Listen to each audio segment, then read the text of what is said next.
let's talk about Lady Vols basketball. All right, it's once again like a 1 in 1 week, kind of frustrating. Um, but what are your overall thoughts? Is it something that we can? Before we really get into it, is it not eerily similar how like the ladies and the men's are position wise, with it being standings and inconsistencies and stuff like that? Yeah, absolutely. I mean, both teams are sitting, right there at the top of the conference. Not quite number one, but they're both sitting at the top.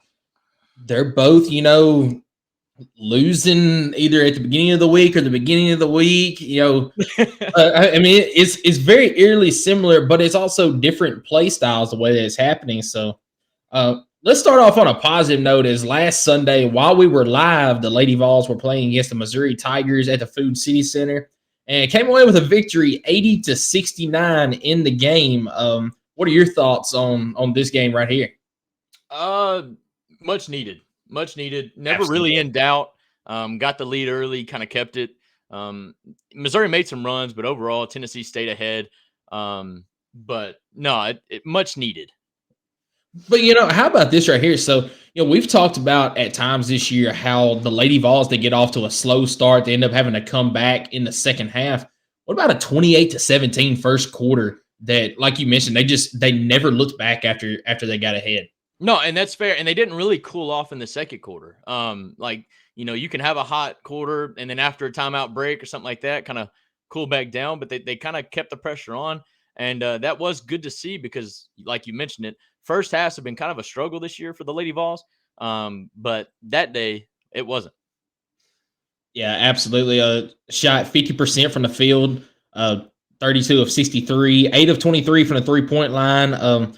Free throws were a little bit down, 8 of I was about to say 14, just barely over 50%. But you out rebounded Missouri 33-29.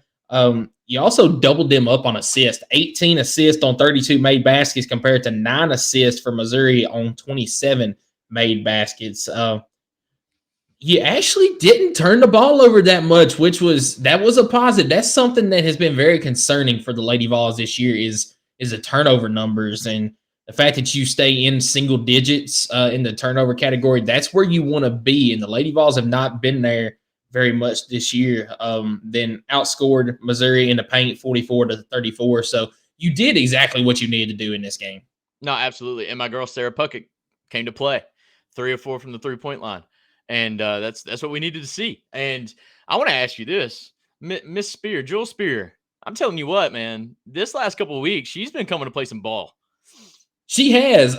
She knows that teams are going to be keying on Rakia Jackson, and somebody else has got to step up. And she's that girl right now for the Lady Vols. She's stepping up, like you mentioned. Sarah Puckett stepped up, had a really good game in that one as well. But when somebody's got to step up, Jewel Spears says, "Hey, give me the ball. I'll take it."